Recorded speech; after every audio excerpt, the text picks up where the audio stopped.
Hello students, welcome to Swami Vivekananda Institute. So in this lecture we will discuss elements of garment making. इस elements of garment making में हम stitches के बारे में discuss करेंगे कि यहाँ पे different टाइप के कौन से stitches होते हैं, क्योंकि stitches में से भी बहुत सारे questions जो है वो पूछ ले जाते हैं. तो एग्जाम क्वेश्चन होता है, एग्जाम क्वेश्चन जो है ये स्टिचेस से पूछा जाता है कि कितने तरीके के स्टिच होते हैं, किस तरीके से हम स्टिचिंग करते हैं. तो इनके बारे में हम डिस्कस करेंगे. सबसे पहले अगर हम बात करते हैं स्टिचिंग की, तो स्टिचिंग क्या है? स्टिचिंग का मतलब होता है जब भी हम दो या दो से ज्यादा पीस ऑफ क्लॉथ को जब अटैच करते हैं एक निडल से और थ्रेड्स उससे बुनते हैं, ठीक है, तो वो क्या होता है? स्टिच. स्टिच क्या है? बेसिकली जब भी हम थ्रेड लगा रहे हैं किसी भी कपड़े में with the help of the needle, it is basically called a stitch. तो यहाँ पे स्टिच का मतलब क्या होता है? एक या दो पीस को, कपड़े के दो पीस को या एक पीस को आपस में जोड़ना. ठीक है, दो पीस है आपस में आप उसको जोड़ रहे हो, दैट इज अ स्टिच. कैसे लगा रहे हो आप? उससे स्टिच लगा रहे हो, तो उसको हम क्या बोलते हैं? स्टिच बोलते हैं. तो स्टिच को हम यहाँ बेसिकली डिफाइन कैसे करते हैं? A unit of confirmation resulting from one or more standard or loops of thread. इसमें हम इंटर लूपिंग भी कर सकते हैं, इंट्रा लूपिंग भी कर सकते हैं. ठीक है, अब ये इंटर और इंट्रा लूपिंग क्या है, इनके बारे में मैं आपको बताऊंगी. पहले स्टिच के बारे में समझते हैं. सपोज एक मेरे पास ये पीस है क्लोथ का, ठीक है, सेकंड मेरे पास ये क्लोथ है. अब इन दोनों को मुझे अटैच करना है. अगर मैं इन दोनों को अटैच कर दूं और यहाँ पे स्टिच लगा दूं तो क्या हो जाएगा? ये दोनों पीस जो है ये आपस में अटैच हो जाएंगे. तो स्टिच क्या है? बेसिकली दो पीस को अटैच करना, दो कपड़े के पीस को यहाँ पर अटैच करना, उसको हम बोलते हैं स्टिच. तो यहाँ पर ये किस में आता है? ये आता है एलिमेंट्स में. किसका? गारमेंट मेकिंग में. तो अगर हम यहाँ पर गाइस स्टिच की बात करते हैं तो स्टिच में हम यहाँ पर इंट्रा लूपिंग भी करते हैं या फिर इंटर लूपिंग भी कर सकते हैं. अब ये इंट्रा और इंटर लूपिंग क्या है? तो जब भी हम बात करते हैं इंट्रा लूपिंग की, इंट्रा का मतलब होता है अपने आप में ही, है ना. मतलब जब हम लूप्स जो है बनाते हैं, कैसे? सेम थ्रेड से सेम लूप बना रहे हैं, तो वो क्या हो गया? इंट्रा लूपिंग हो गया. मतलब passing of thread through another loop formed by the same thread. हम क्या कर रहे हैं? इसमें एक थ्रेड को पास कर रहे हैं दूसरे लूप में उसी सेम थ्रेड से. ठीक है, एक लूप बना रहे हैं, फिर ये एक लूप बना रहे हैं, फिर ये एक लूप बना रहे हैं. तो अपने सेम थ्रेड से जब हम सेम लूप बना रहे हैं वो क्या होता है? Intra looping.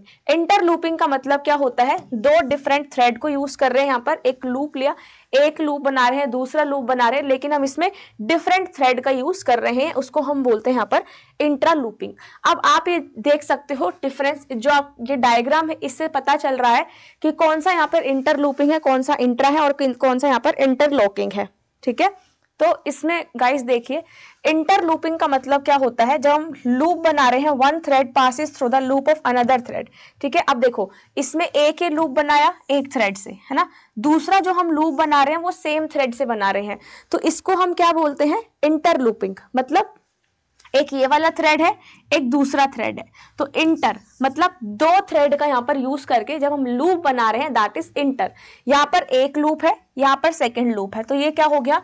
Inter looping. ठीक है, अब हम बात करते हैं इंट्रा लूपिंग की. अगर हम इंट्रा लूपिंग की बात करें तो इंट्रा में क्या है? ये सेम थ्रेड है, ठीक है, इस सेम थ्रेड से यहाँ पर क्या बन रहे हैं? लूप्स बन रहे हैं ना. ये सेम थ्रेड है, ये सेम थ्रेड है, ये इस सेम थ्रेड से, इसमें इंट्रा में क्या होता है? सेम थ्रेड से हम क्या बना रहे हैं? लूप बना रहे हैं. और इसमें क्या है? डिफरेंट थ्रेड्स हम यूज कर रहे हैं, है ना. इसमें क्या है? डिफरेंट थ्रेड्स यूज हो रहे हैं. जैसे मान लो अभी मैंने आपको इस डायग्राम में दिखाया, एक ये वाला लूप बन रहा है, एक ये वाला लूप बन रहा है, तो जो दो डिफरेंट लूप बन रहे हैं इसको हम क्या बोलते हैं? इंटर लूपिंग बोलते हैं. इंट्रा लूपिंग में क्या है? जहां पर हम सेम थ्रेड से सेम लूप्स बना रहे हैं उसको हम बोलते हैं इंट्रा लूपिंग. मतलब loop of one thread passes through the loop of the same thread. Loop जो बन रहे हैं ये सेम बन रहे हैं, एक ही थ्रेड के बन रहे हैं, तो ये क्या हो जाएगी? इंट्रा, है ना, आपस में ही. इंटर मतलब आमने सामने दो थ्रेड है, और इंट्रा मतलब सेम थ्रेड है. ठीक है, नेक्स्ट आते हैं गाइस इंटरलॉकिंग पे. इंटरलॉकिंग का मतलब क्या होता है? एक जो लूप है, ये लूप बन गया एक थ्रेड का, ठीक है, एक दूसरे थ्रेड का जो इसको इंटरसेक्ट कर रहा है ऐसे, इसको हम बोलते हैं इंटरलॉकिंग. मतलब यहाँ पर लूप जो है एक थ्रेड का वो पास करता है दूसरे थ्रेड से. ठीक है, तो ये क्या हो जाएगा? इंटरलॉकिंग. आपस में लॉक कर रहा है, एक ऐसे थ्रेड जा रहा है, एक ऐसे थ्रेड आ रहा है, आपस में इनकी क्या हो रही है? लॉकिंग हो रही है, तो इसको हम क्या बोलते हैं? इंटरलॉकिंग बोलते हैं. तो इसको कैसे डिफाइन करेंगे? लूप ऑफ वन थ्रेड, ये लूप है एक थ्रेड का, which passes over the loop of the another thread, है ना. ये एक लूप है, ये दूसरा लूप इसको क्या कर रहा है? इंटरलॉक कर रहा है, तो ऐसे को हम क्या बोलते हैं? इंटरलॉकिंग बोलते हैं. ठीक है, तो इंटरलूपिंग क्या है? इंटरलूपिंग में यहाँ पर एक लूप है, ठीक है, वही लूप क्या कर रहा है? दूसरा थ्रेड जो है उससे हम 2 लूप बना रहे हैं, वो हो गई इंट्रा में सेम थ्रेड से ही जो लूप्स बन रहे हैं वो इंट्रा लूपिंग। और अगर मैं इंटरलॉकिंग की बात करूं तो एक लूप जो वो दूसरे से क्या कर रहा है, इंटरसेक्ट कर रहा है या इंटरलॉक कर रहा है, इसको हम बोलते हैं इंटरलॉकिंग। तो ये 3 टर्म्स आपको याद रखनी है। ये फिर से देख लीजिए एक बार। इंटरलूपिंग में एक ये थ्रेड यूज हो रहा है जो आपको रेड कलर का दिख रहा है, और एक ब्लू कलर का थ्रेड जो आपको दिख रहा है, ये क्या है, इंटरलूपिंग। जो लूप्स बन रहे हैं दिस इज इंटरलूपिंग। इंटरलूपिंग में क्या है, with in the same thread, है ना, ये क्या है, with in the same thread. अब आप देख रहे हो यही सेम थ्रेड क्या कर रहा है, लूप्स बना रहा है। इसी सेम थ्रेड से हम क्या बना रहे हैं, लूप्स बना रहे हैं। तो इसको हम क्या बोलते हैं, इंटरलॉपिंग बोलते हैं। हैंड स्टिचेस की अगर मैं बात करूं कि कितने तरीके के हैंड स्टिचेस होते हैं, ठीक है, सबसे पहले मैं डिस्कस करती हूँ टेम्परेरी स्टिच। टेम्परेरी स्टिच आपको नाम से ही पता चल रहा है, ऐसे स्टिच जो कि टेम्परेरी होते हैं। परमानेंट स्टिच ऐसे स्टिच जो कि परमानेंट लगाए जाते हैं। तो अगर मैं डिस्कस करती हूँ टेम्परेरी स्टिचेस के बारे में, तो टेम्परेरी स्टिचेस कौन से हैं, जो कि गारमेंट को होल्ड करके रखते हैं।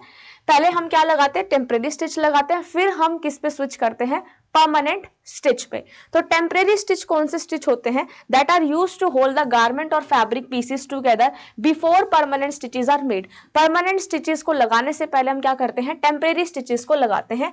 इनको हम क्या बोलते हैं, टैकिंग या फिर बास्टिंग स्टिचेस भी बोलते हैं। तो जहां पर आपको वर्ड दिखता है बास्टिंग, इसका मतलब क्या होता है, टेम्परेरी काम हो रहा है, टेम्परेरी स्टिचिंग हो रही है।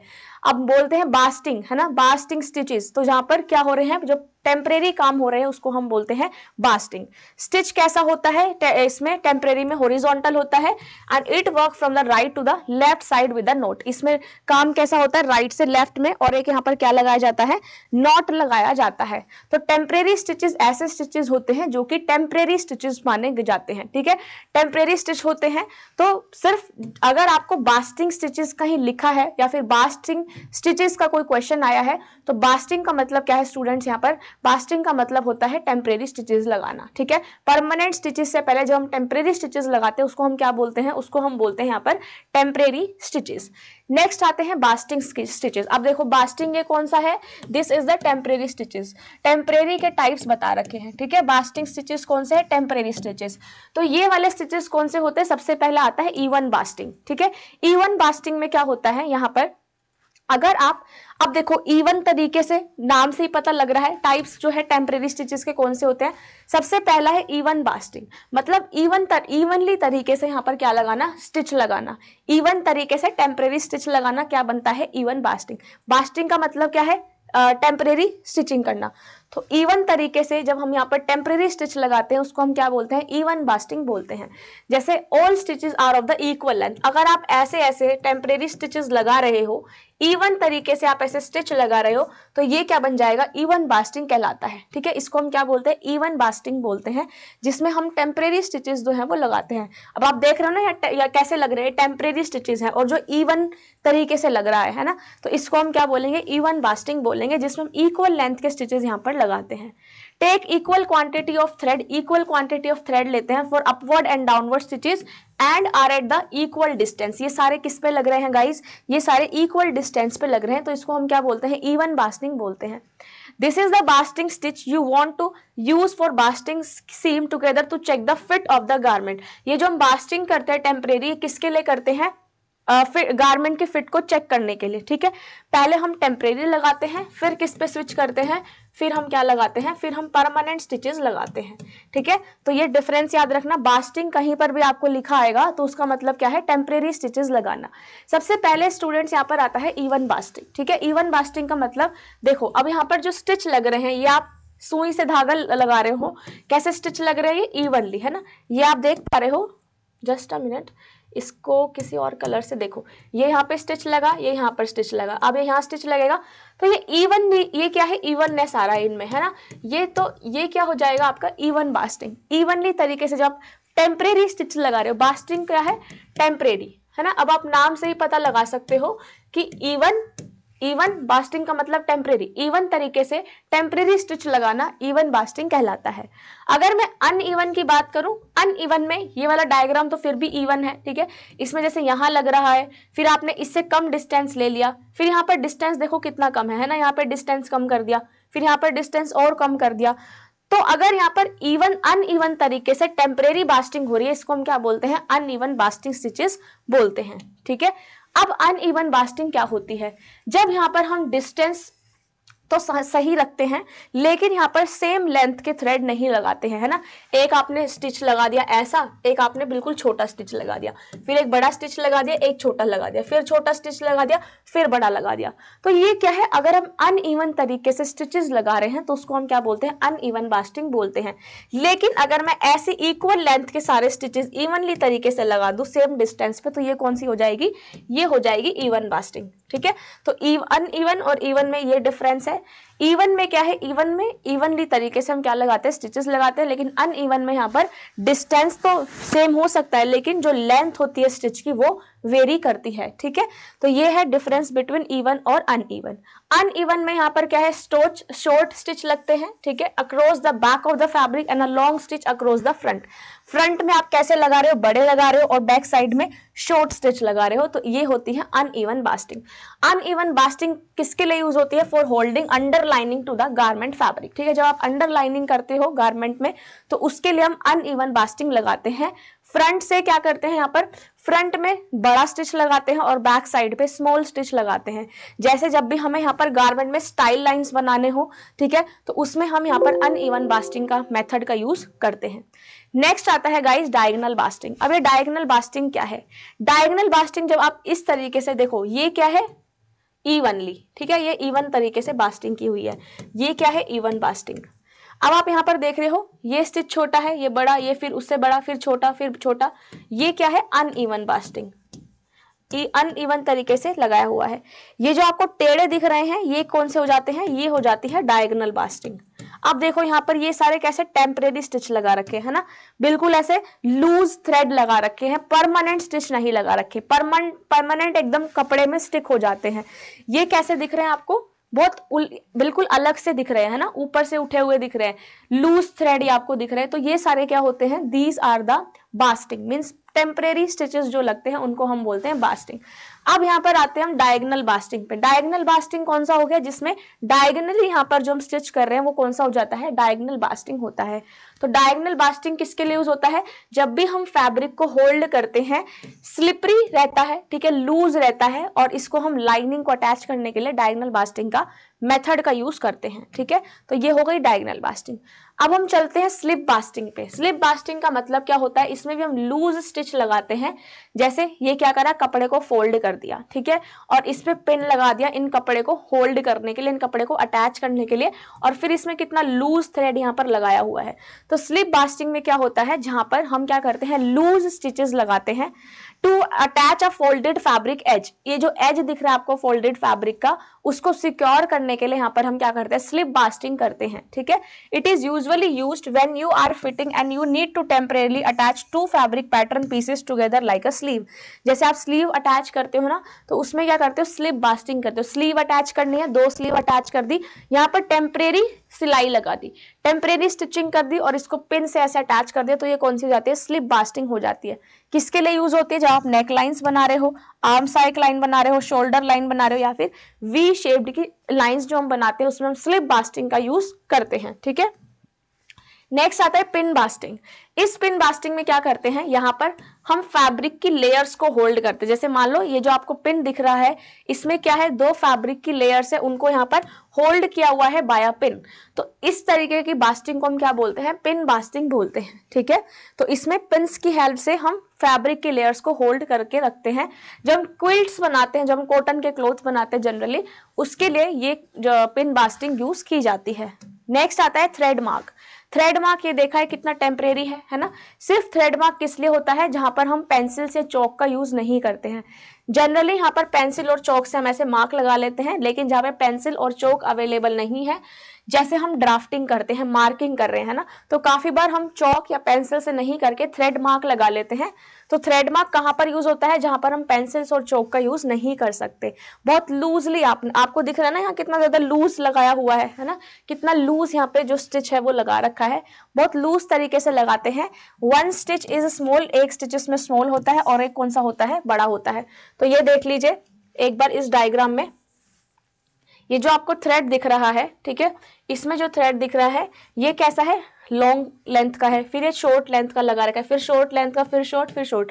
तो यहाँ पर थ्रेड मार्क का मतलब क्या है, जब हम टेम्परेरी क्या कर रहे हैं, यहाँ पर फैब्रिक को अटैच कर देते हैं, क्योंकि जहाँ पर चौक और पेंसिल नहीं है तो उसको हम टेम्परेरी मार्क कर रहे हैं, तो इसको हम क्या बोलते हैं, थ्रेड मार्क बोलते हैं, जो कि टेम्परेरी स्टिच होता है।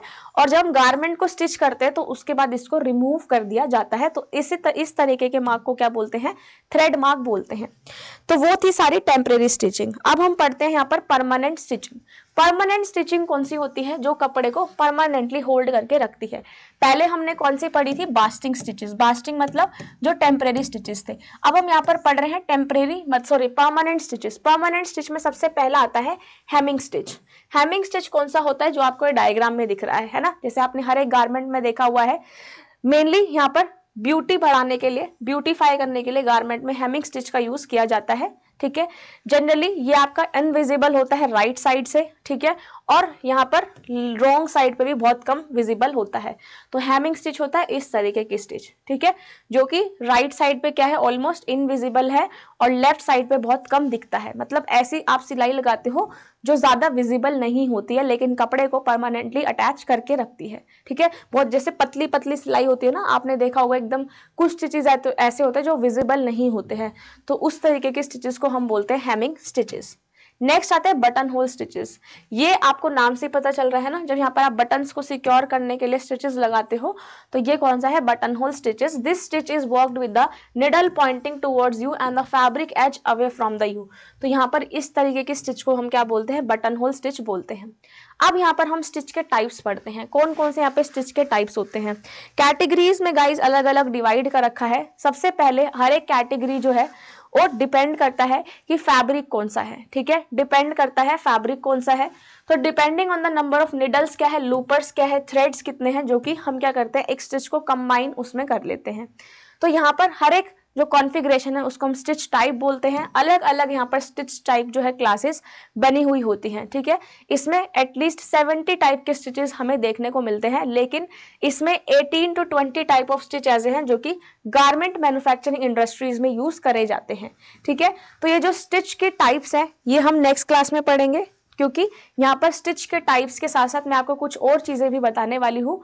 तो स्टिच के टाइप्स हम नेक्स्ट क्लास में डिस्कस करेंगे, क्योंकि ये बहुत ही ज्यादा इंपॉर्टेंट है एग्जाम पॉइंट ऑफ व्यू से। एग्जाम में सबसे ज्यादा क्वेश्चन जो है यहाँ से पूछे जाते हैं। तो गाइज मिलते हैं आपसे नेक्स्ट क्लास में, तब तक आप सारे बास्टिंग, टेम्परेरी और परमानेंट स्टिच के बारे में एक बार रिवाइज कर लेना।